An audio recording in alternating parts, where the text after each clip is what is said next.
for the greatest show in the history of great fucking shows. Yeah,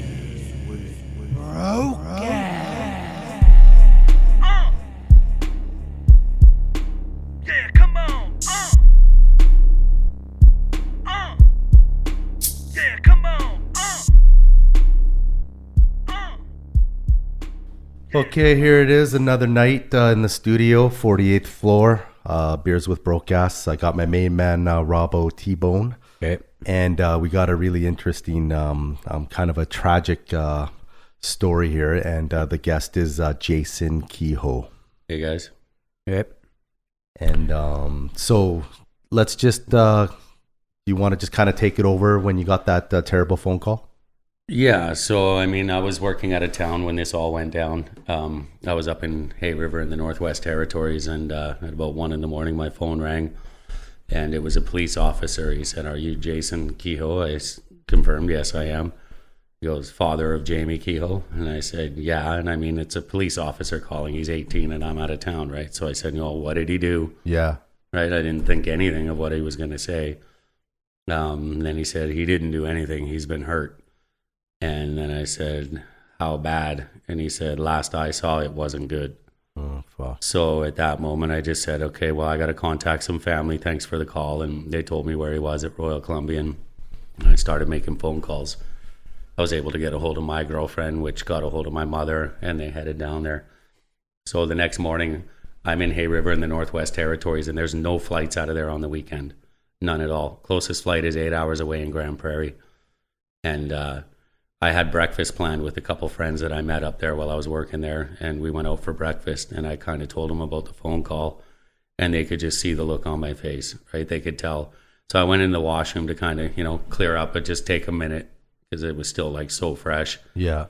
And when I got back out to the table, one of them was on the phone booking a flight, and the other one said, "Go get your bags packed. We're driving you the 8 hours. You're going home." Oh, wow. So, I mean, we had to get ready and stuff. We had to get out of there. I get to Grand Prairie at about 9, 10 o'clock at night. Flight's not till the next morning. We're pretty hungry at this point. We go for something to eat, and pretty much the minute the plate hit the table, my phone rings. And it's Jamie's mother, and she's crying and just saying, "I'm sorry. I'm sorry. I'm really sorry." I said, hang on.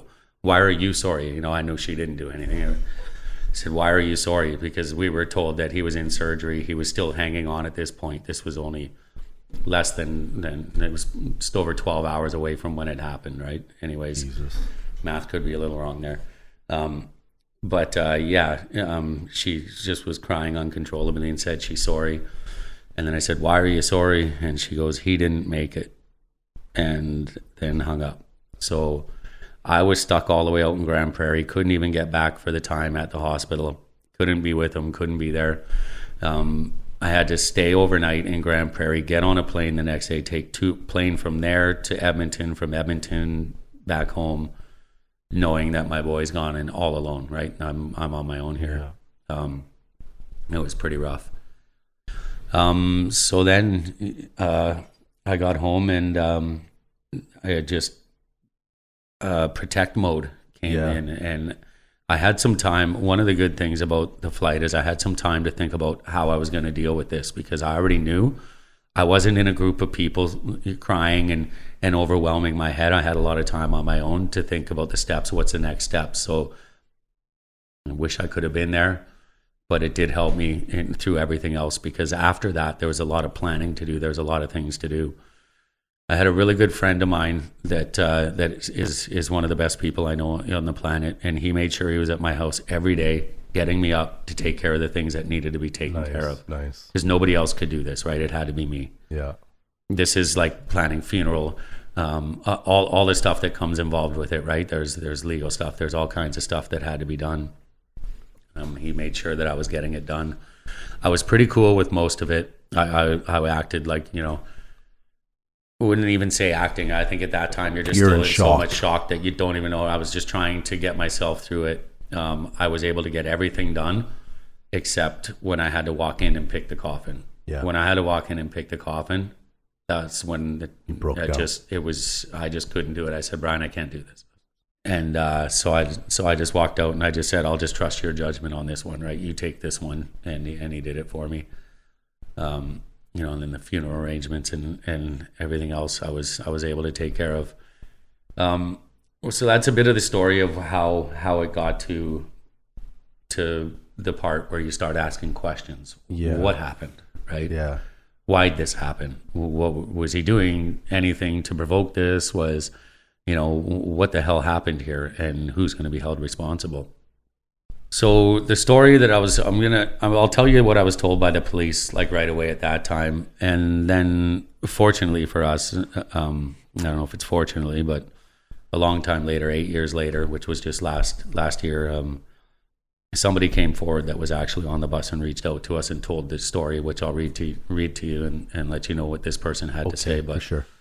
What we were told right off the bat is that Jamie was sitting on the back of the bus. It was him on the outside, his other friend on the outside, two girls in between them. There was another girl sitting near the front of the bus that had bad blood with one of the girls that Jamie was with. Yes, they'd probably been looking at each other or whatever.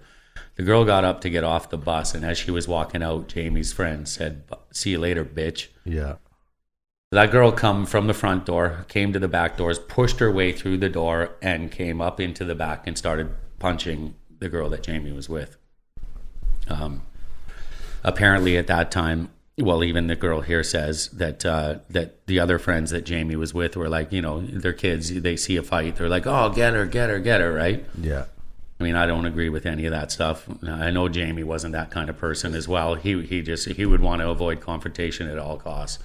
But I know the people that he was with. I know one of the people that he was with, and it wouldn't surprise me one bit if that person was saying, "Let's go get her." Yeah, for sure.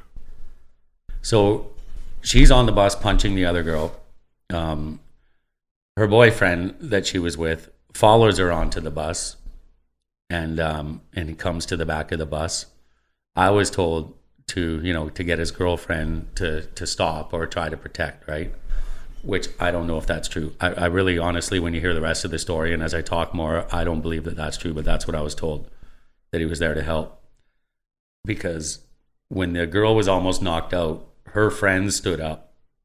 And as soon as her friend stood up, the guy that was with her started punching the girl. So he was there, didn't matter, guy, girl, anything. He was there to fight. Yeah. So you want to try to tell me that they were defending themselves? If they wouldn't have ran on the bus in the first place, there'd be nothing to defend. Yeah. Right?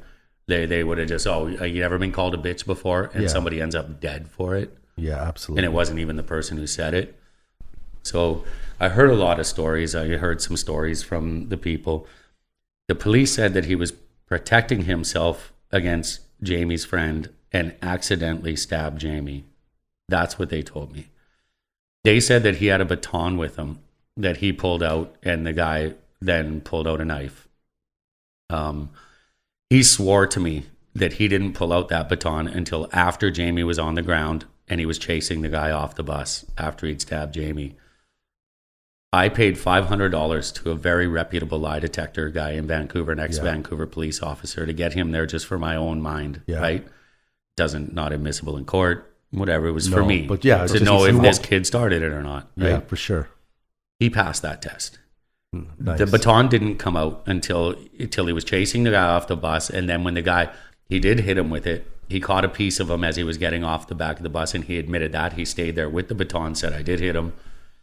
And then when the guy just ran, he ended up taking the baton and smashing out the glass at the bus stop, right? And you'll hear that in the girl's story as well. She counts on that because she didn't see a baton and she saw everything. And she did not see a baton, but she knew there was one because she heard him breaking the glass outside after. And she'll touch on that and what she has to say. So now, I don't really know why they came up with the conclusion that they're going to plead self-defense for this person, because the right to remain silent in Canada, there's some countries where, in England, Australia, there's no right to remain silent in capital crime like this. With Canada, there is. Yeah. He never said nothing. He used his right to remain silent, but these police still went on camera, on the news, saying that it was self-defense. That really rubbed me and my family the wrong way. knowing that they're going to go out there and say this was self-defense. And I know at that time, I didn't know at that time, but I know now that it wasn't. Yeah. And that's what their decision was, not only to not charge someone for what they blatantly did, but to go on camera and appease the public's mind by saying he was defending himself was just an insult to me and my whole family. Yeah, as definitely far as I was hurtful. concerned. Yeah. So did the prosecutor did the police recommend charges and then the prosecution said, no, we're not going forward with it? So there's a police officer I was dealing with first at the beginning. He called me up and he's like all excited. He's like, Jay, we got him, man. We got him. Okay, we got him. So just give me a little bit of time here and I'll get back to you and let you know what's happening. And I said, awesome, great. You got him. Great. Yeah.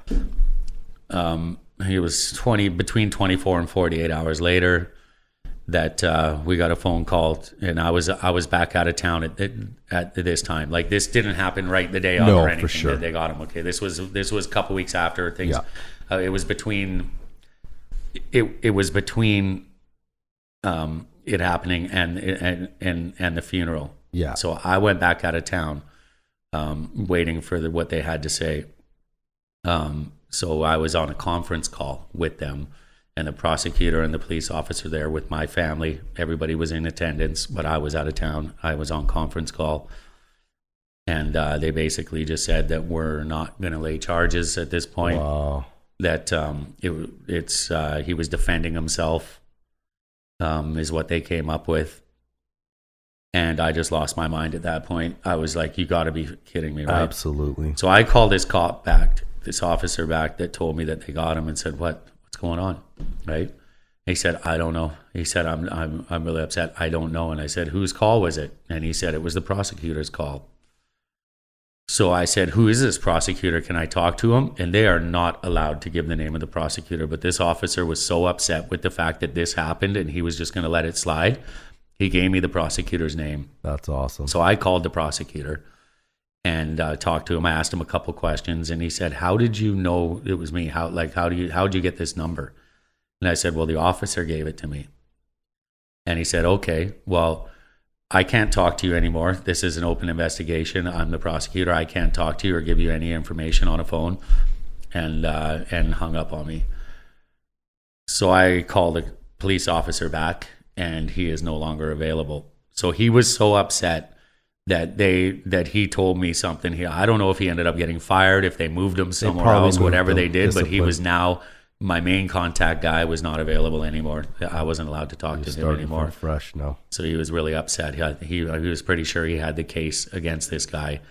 And as you'll hear in the story, that there was a case to be had against this guy. Yeah. So, I mean, I think at this point, I've kind of gotten to where it was, and this would be a good time to actually read what one of the witnesses on the bus had to say. Is that good with you? Yeah. And this is 8 years later.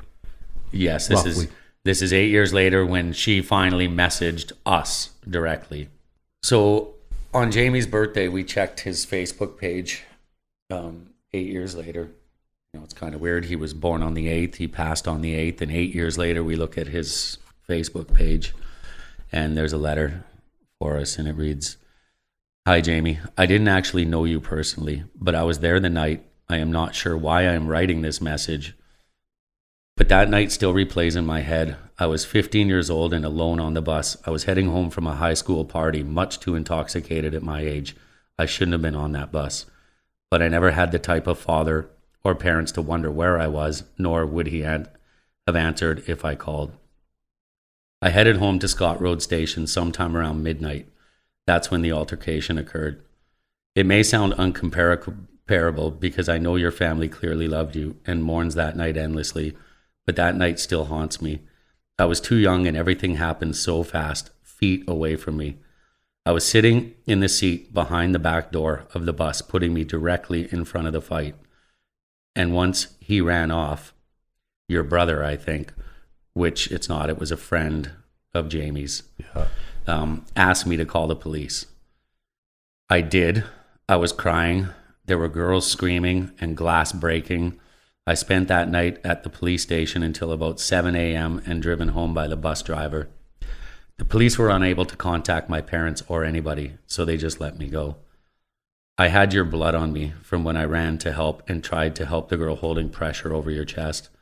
I got home and never talked about it. I was never contacted again by the police, and I felt that it was never my place to attend any of the gatherings celebrating your life because I was simply a stranger. I am much older now. I'm 23, and I just wanted you to know that the sad event that was the end of your life was impactful in mine. I feel sad for you and your family. I feel sad that I was unable to help or tell my story. I never even told my father, just came home, threw away my blood-stained jacket, and went to bed. I know that it has been years now, but I think there is some comfort for your loved ones knowing that you are remembered. Although that night wasn't a pleasant memory, my introduction to you was the impression I got from what your loved ones spoke of you. You seemed so loved and like you had so much ahead of you. We were close in age. It breaks my heart thinking about if anyone who I did know was taken. I'm so sorry for your family, your friends, everyone you had made an impression on. There's one good thing that came from your death. I stopped drinking. I never took a bus after dark again, not because I was ordered by an adult or anything, but I was scared. I saw how much pain your family was in. I watched everything from a distance and it all broke my heart. I didn't have a family like you do, and I hope if anything did ever happen to me that people would come together the way they did for you. But regardless of that, you helped me realize at a young age how precious all of us are and how precious life is. Thank you for that, Jamie. Okay, so to that letter, it was on Jamie's Facebook page, and Jamie's mother responded to her. She said a couple things to her, thanks for reaching out to us and stuff. I won't get into everything that Jamie's mom had to say to her that's kind of personal, or to the witness. I won't get into everything Jamie's mom had to say to the witness. It's kind of personal. But wanted a little more explanation to what actually happened. That was her just telling how she felt about it. So that was the witness just telling how the witness felt about it. Yeah. But we wanted to know like a little more. What did you see? So thanked for the message. And this was the second response. It was, "You are welcome. From what I remember, the reason Jamie intervened and tried to stop the fight is because it seemed like he saw the guy's weapon and realized it was serious and tried to stop it from escalating anymore.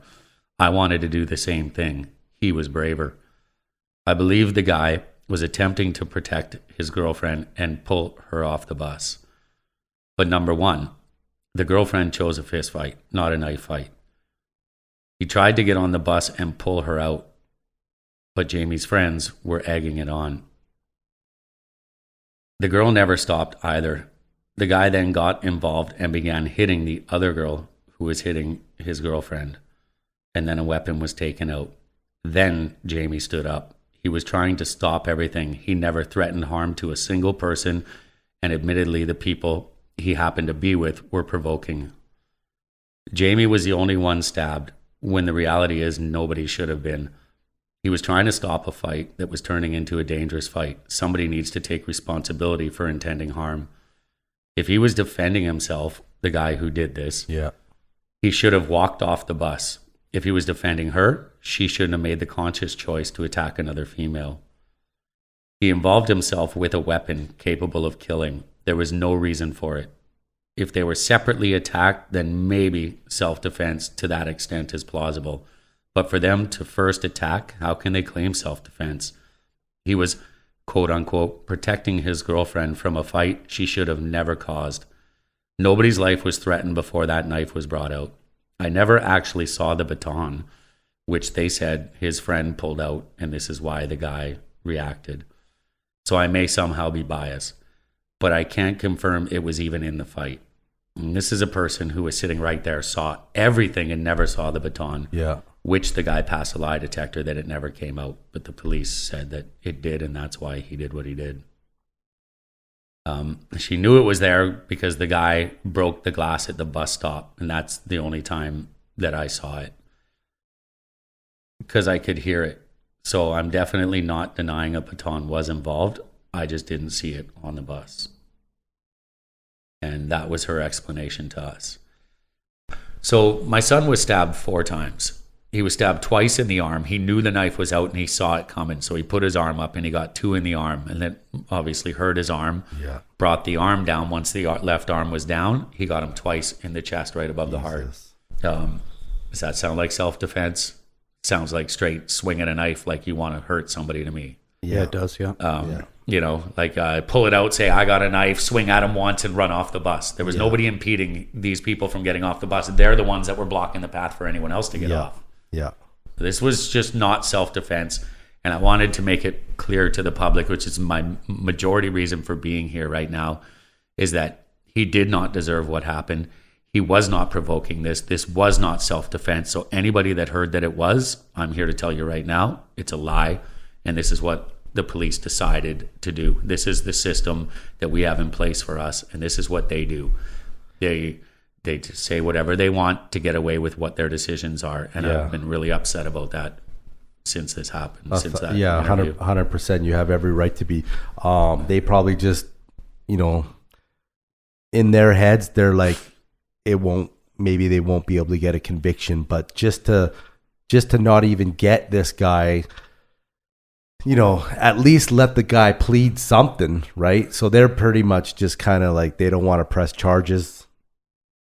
You know, that's what I thought That's originally. a tough That's one. the first thing that I came to, is they only want to get him if they can get him good. That's I fair. don't know if it's the prosecutor not wanting to get a case or if it's they used him to tell about something else and made a deal. I don't know this stuff, so I can't really comment on that.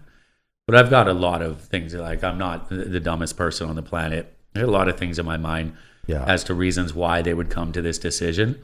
So that's what I put on them. I said, you know, whatever your reason is, why should my son go with no justice and not even a single minor assault charge laid when you had a knife fight at the OK Corral on a city bus and a kid ends up dead and you don't lay one minor assault charge and you know this was straight murder.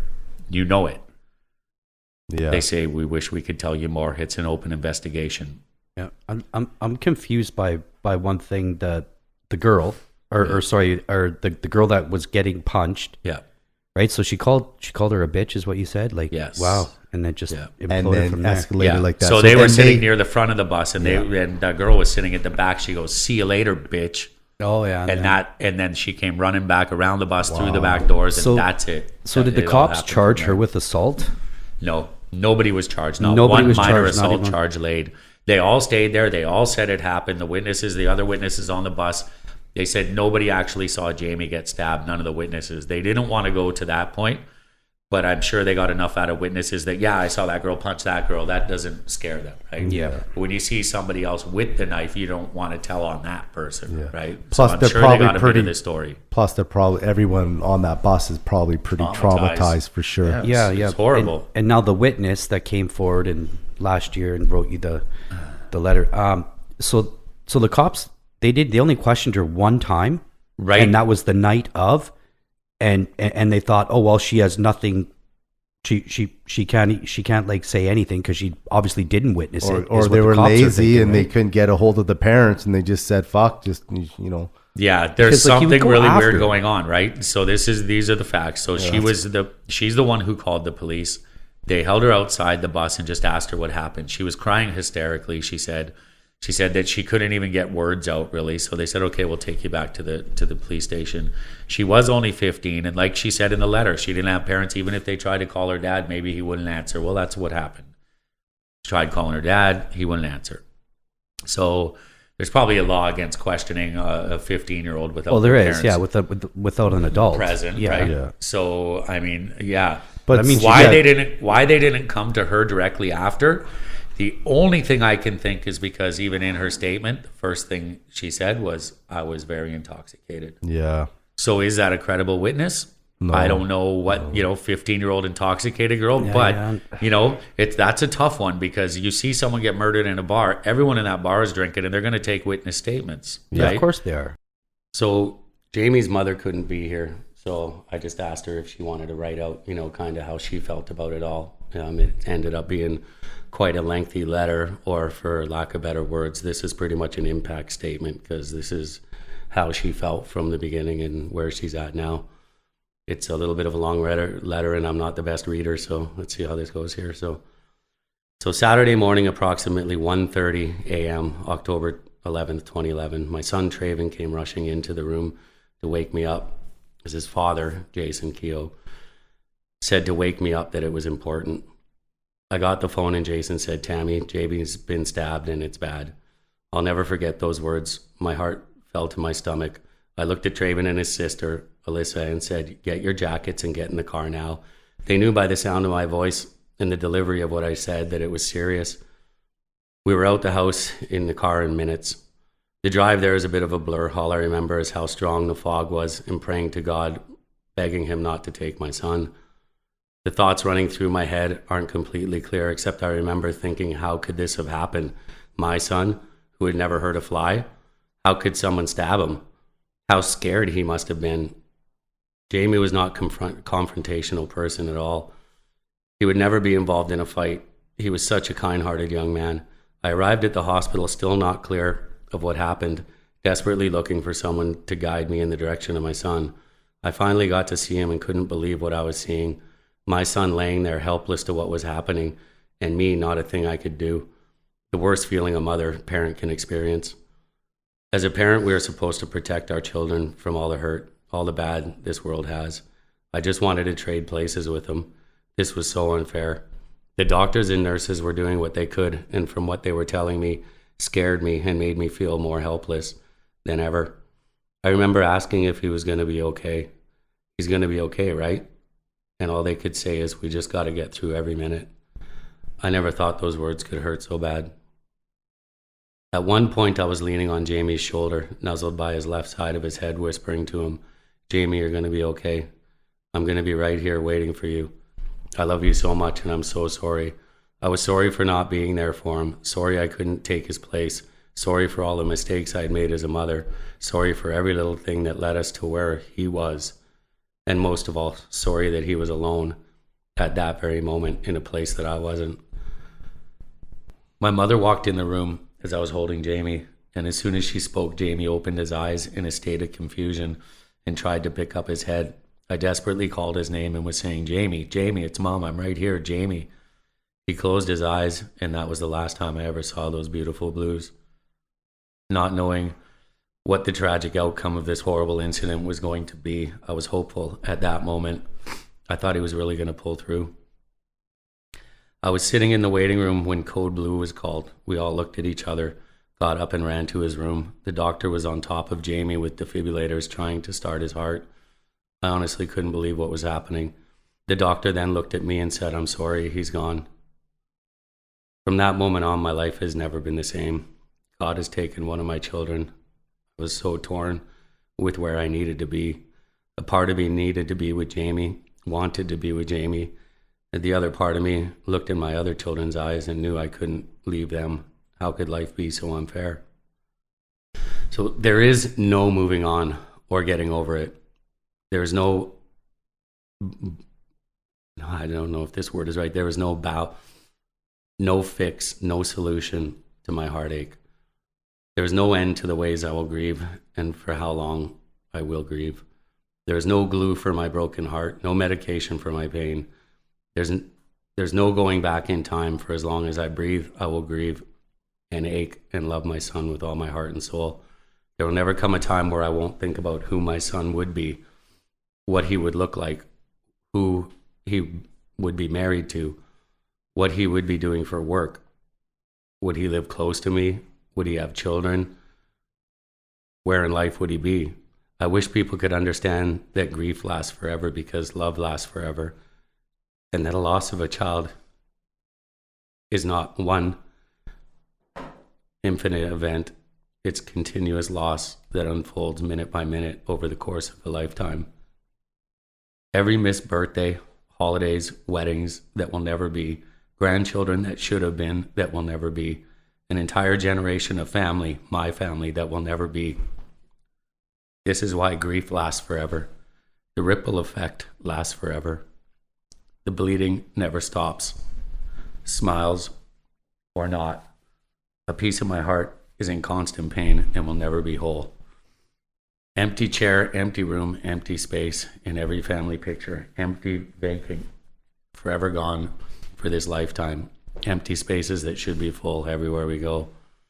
There is and will always be a missing space in our lives, our families, a forever hole in our hearts. Time does not make the space less empty. Neither do platitudes, cliches, or well wishes for us to move on or stop dwelling from well-intended friends or family. Nothing does, no matter how you look at it. Empty is still empty. Missing is still missing. Gone is still gone. The problem is nothing can fill it.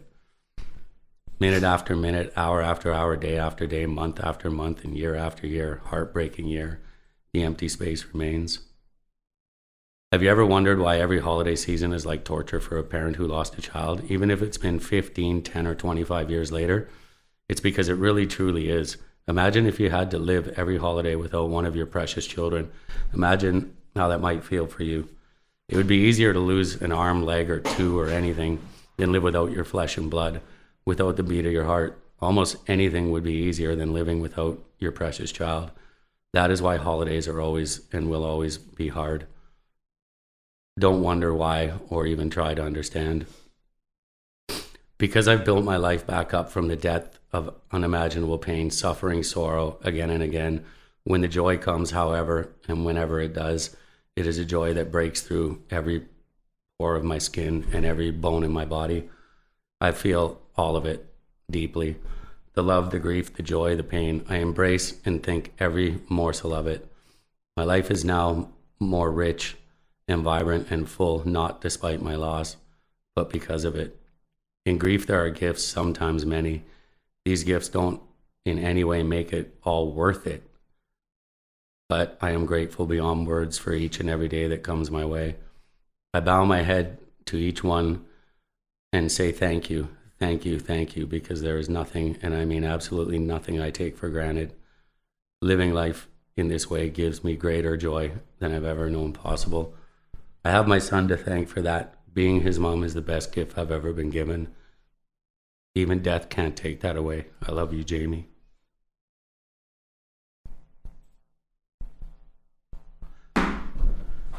Oh, that was beautiful. Heartbreaking. Yeah. I didn't read That's that letter tough. before I came here, so it was a little tough for me to read too. Thanks for the I wanted Kleenex, to bro. wait until I got here. No problem. Fucking hug your children, man. Yeah. Jesus Christ.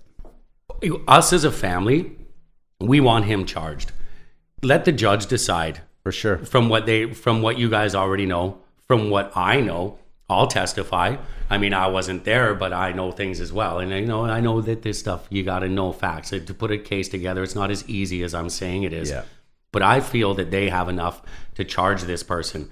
Let a judge decide if they're going to give him manslaughter or give him a certain amount of time. Yeah. It's been 9 years and you're not going to get any information. And that who you knows, think is maybe gonna change it. Let's do this now. Let's charge him, or Because he might even plead down. He might even say, like, I'll plead down, and maybe he'll do 3 who knows or 4 what he years. would have said if they would have came into him in that room in the state of mind his mind was and said, we're charging you with this. You've officially been charged. He might have came out and said, yeah, well, fuck that little kid. Yeah. Screw that kid. I did it, whatever, right? They don't know that he wasn't going to just spill the beans. They didn't force him to spill the beans. Yeah. This is why I personally feel that there's something else going on, something that we're not being told. Either maybe he was wanted for something else, or he knew people that were, traded information. Something I feel happened, because none of this makes sense. Oh, yeah. To the point of not even caring about it. Where they said, all we need is somebody to come forward saying they saw him get stabbed. We got that. Yeah. She came forward. Even if it was 8 years later, we got that. We got what they said they needed. Yeah. Yeah, but you figure like the girl, like the night that it happened, they questioned her and she was hysterical and whatever. Okay, they sent her home, like you said, and whatever, the bus driver drove her home. I mean, where's the fucking follow up here? Like, Absolutely. like you go back to their house and I remember I stole something, and holy shit, I got visited by the cops twice, for fuck's sakes. Yep. Twice. If I And that was a long time ago, by the way. It wasn't just recent. okay. Well, You know what I mean? Put that though? on the I got record. Yes, boom. I got 2 visits. Oh, lots of follow-ups. I could sling dog shit over my neighbor's fence, And he they'll says, follow "You up." do it again, I'll kill you," and I can have him charged with uttering threats. You know, Yeah. like this whole thing, and from her words, I'm not even just saying that my kid's the best kid in the world, and for he sure. would never do anything wrong. I'm not going there. No human Yeah. is perfect. Okay, Yeah. but this eyewitness account says that she has no reason to even reach out to us, No. let alone lie to us, right? This eyewitness, and this is when it put everything into perspective for my family. I think honestly that the statement that we got from this person was more justice for my family than anybody sitting in a jail cell right now. Because Yeah. like you say, even if they did find charges, manslaughter, 4 years, and then my whole family has to sit in a courtroom, go through every testimony statement, hear everything that happened, Again. and bring this up, right, for someone to sit. All I wanted to know is that my son didn't provoke this, because I knew he was not that kind of person. It made no sense to me at all that that's what they concluded.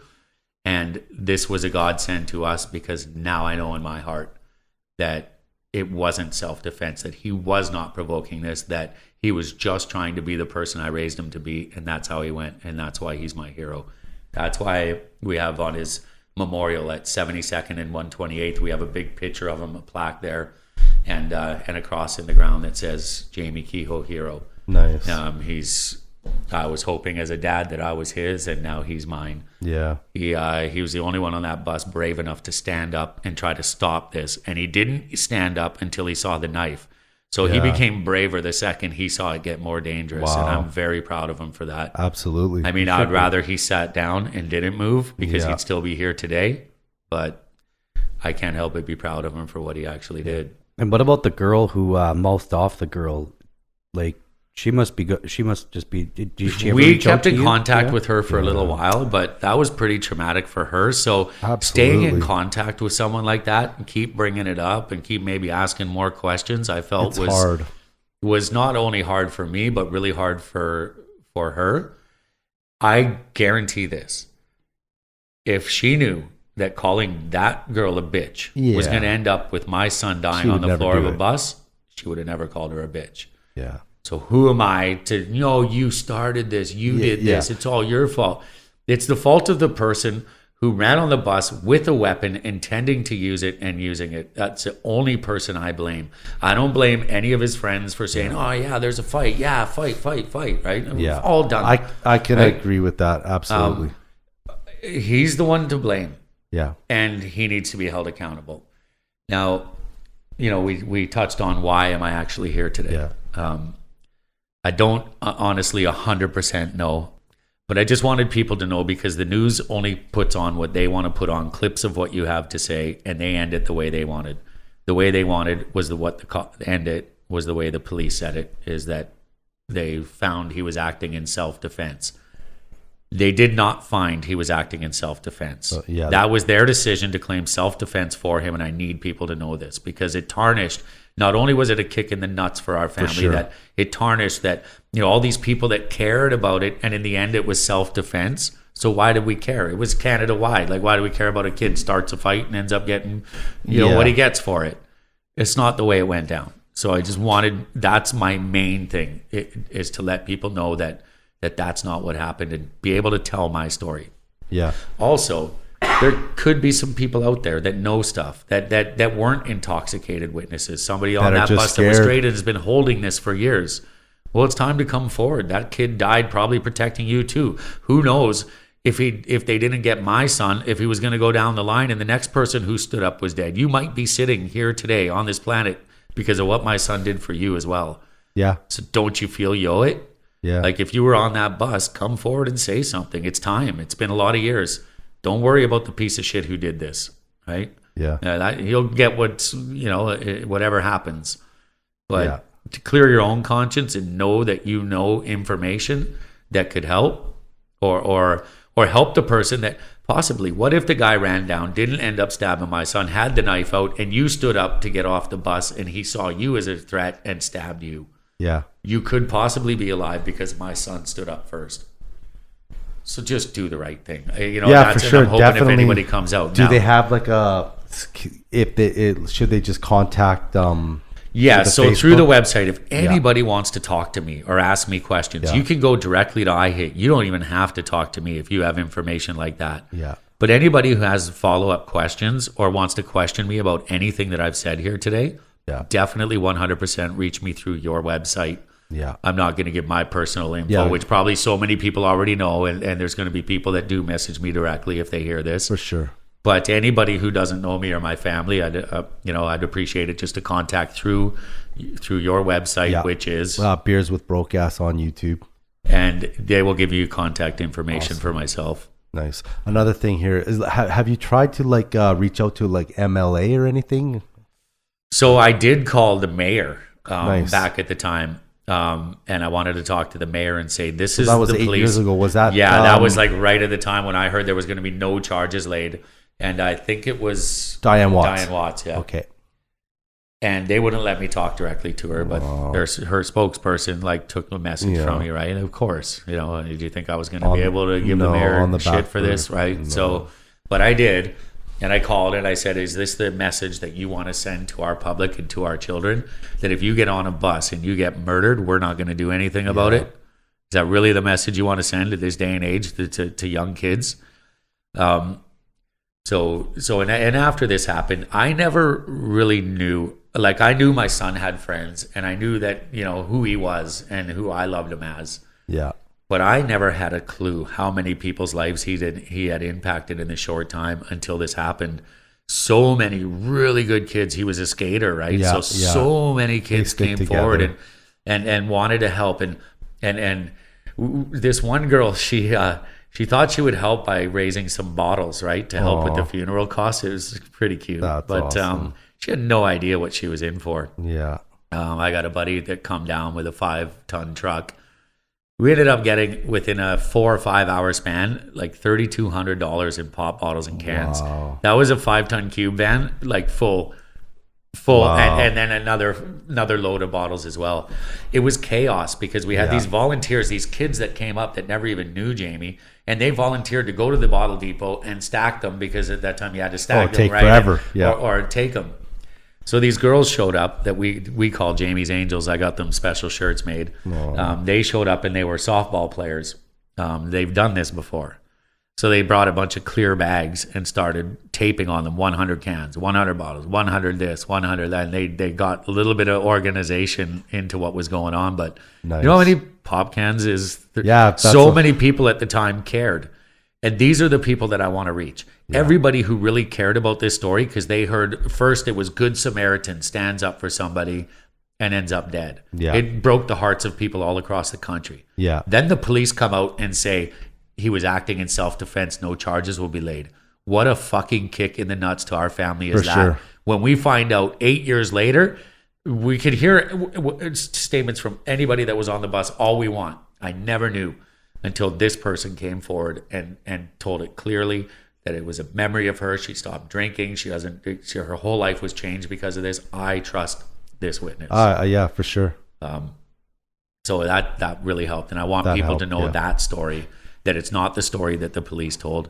You guys had, everybody who helped out at that time had good reason and they didn't do it for nothing. So I just want you all to know. For sure. And I think I would lean more towards prosecution. It's very hard to prosecute somebody and actually get a charge, and they don't want to waste money. They don't want to spend money. So I could see them, kind of spinning it to their, Yeah, I mean, in that, but I mean, if you have, I really don't know what they had. I can't touch on the reason why they haven't done anything about it, but I feel that they must, if this is how much this person remembers it, then they must have somebody else that knows just as much. Now, why didn't you? And another question is, why are you leaving it an open case?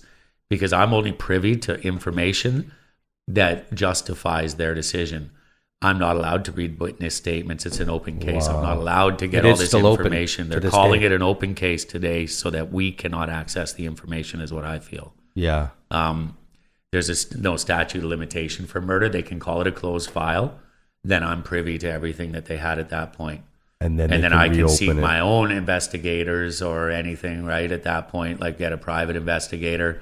They're not going to tell him anything because they're calling it an open case. Did you?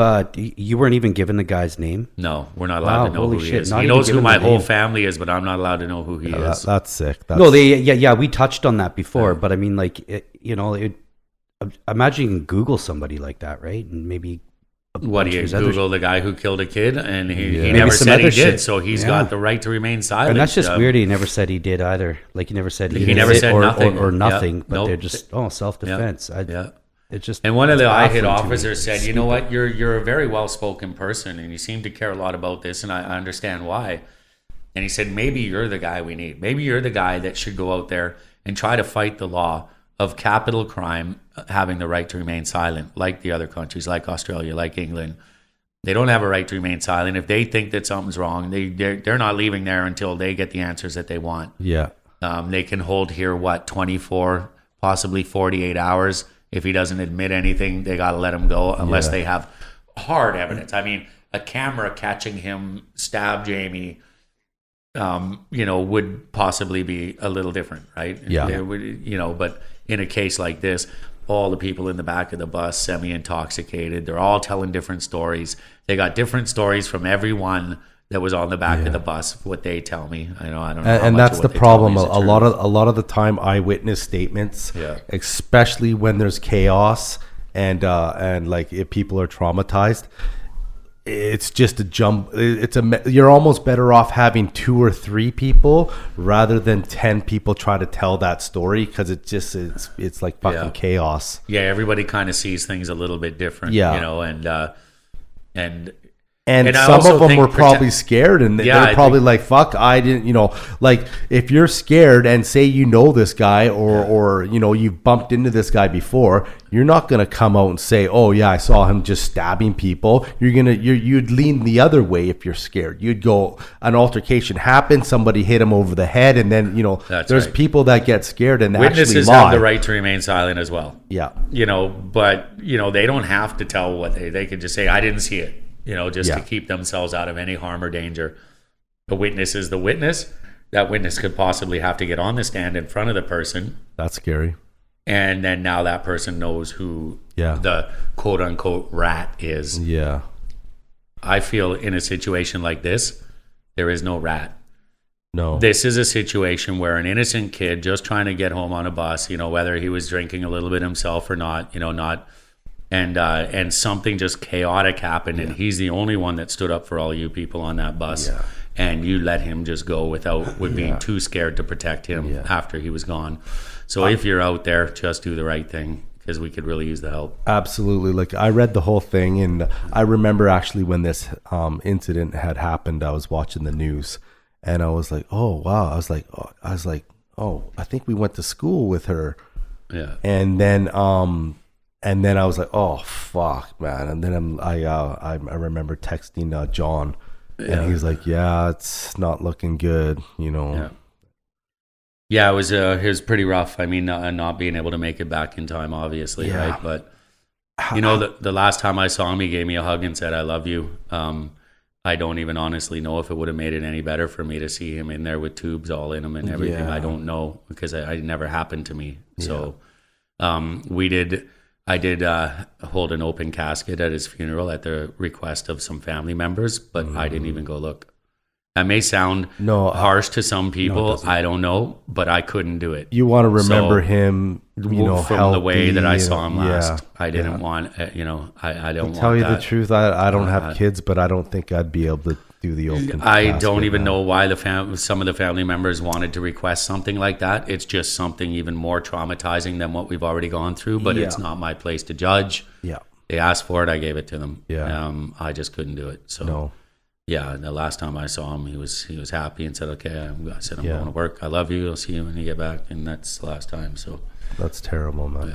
So like I said, I didn't really realize how many people's lives he touched or how many friends he actually had until it happened, because after it happened, all his friends pulled together, and for 7 years in a row after this happened, we held what's called the JK All Day Skate Jam on his birthday. Nice. we had, at the beginning it was, 100 kids, and as the years went on, we were up to like 250 kids would come out, and I supplied barbecue for them all. We had music.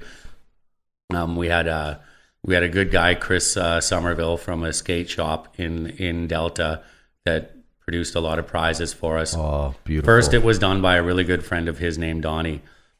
He worked at Coastal Riders, so he got them on board along with Adam, and they first originally started this. And like DGK all day is a skate statement. I don't know a lot about skating, but they called it JK all day.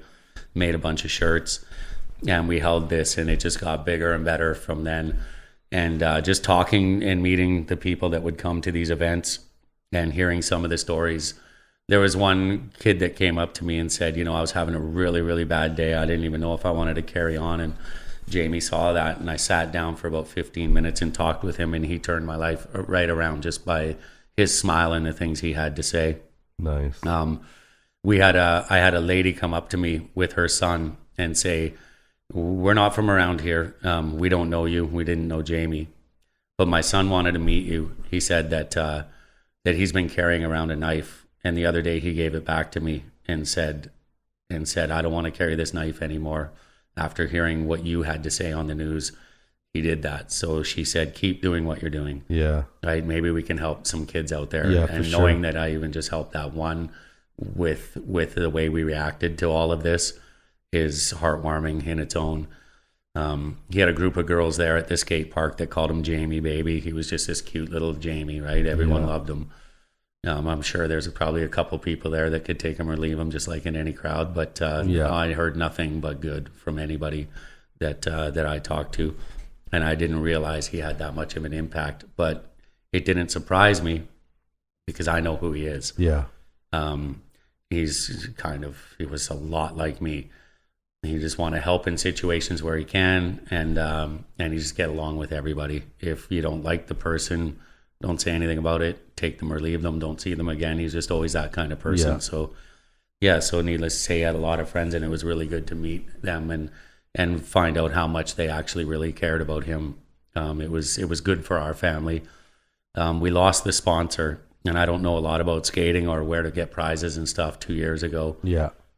So it just kind of came to a halt. He ended up closing down his store, and just couldn't do it with us anymore. So it kind of came to a halt, but it was a really good run of 7 years of trying to bring awareness about youth on youth violence and the things that can happen, and telling his story to people, and hopefully changing more lives than I know about. So we try to do as good as we could out of it. And it just ended up ending. Wow. Yeah. I couldn't imagine what you like. I'm a father, and I would.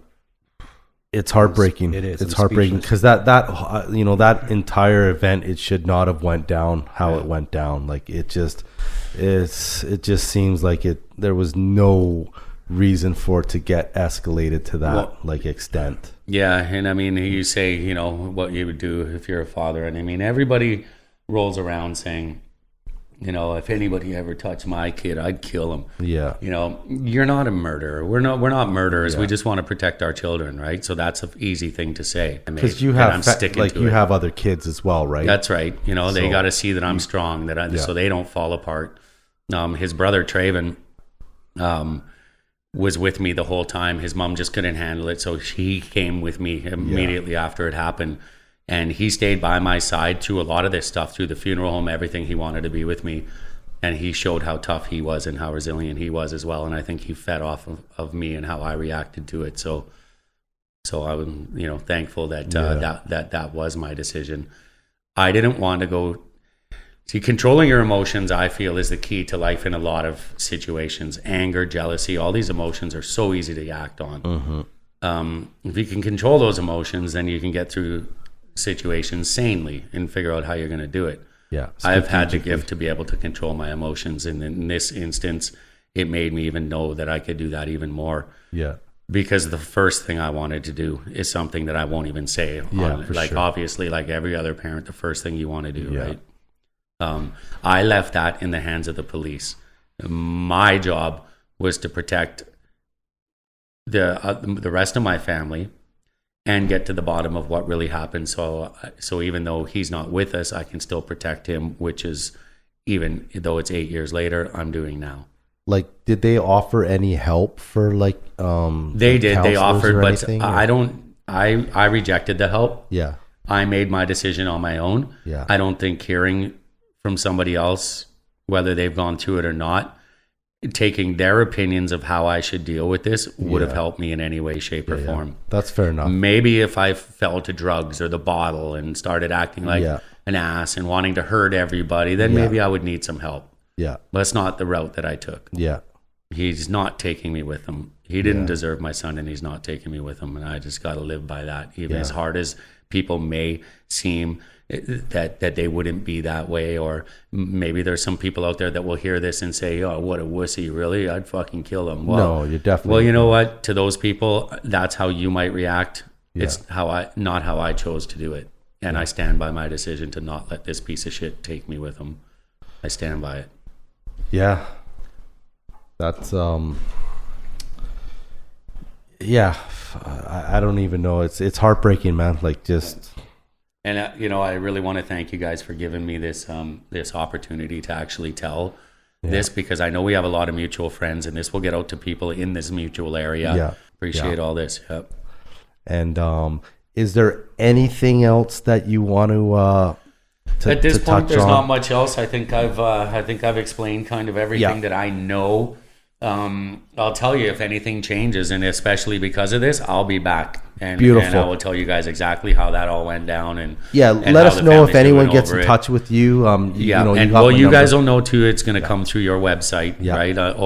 Or it could go directly to iHit. And if somebody goes directly to iHit because of something that happened here, you guys will be the first to know as well. We'll put up iHit's number too at the end of this podcast. Yep. And everybody knows who I am. I'm not afraid. I'm not shy. Everybody knows my name. Reach out to me any way you want. I mean, I'd rather it be through this website, but I know there's going to be some people that just say they heard it and personally message me, and it's okay. I'm good with it. I'm good with it all. I'll answer any question I can. Right. And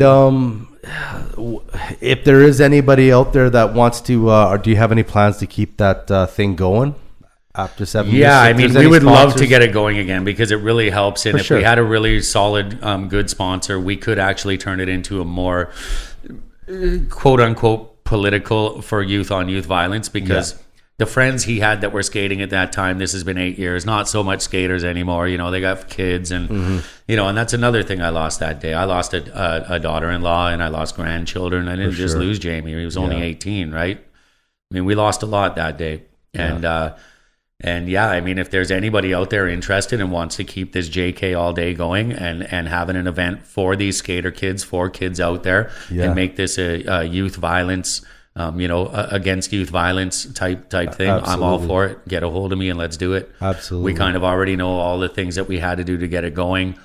And I could get a lot of these people right back on board easily. People have been asking me. Yeah, I think that could work. Yeah. And we got a couple decks we can donate. Yeah, for sure. Yep. We got some stuff. I had a bunch of skateboards made up with his picture on the back of them in there, and I think that we ended up making 100 in total over the times, and we gave those away as prizes as well. Yeah, we could definitely come I gave them away right down to the last one. I don't even have one myself. Like everybody wanted one, so they got them. They were really beautiful boards. But I mean, even anybody wants to.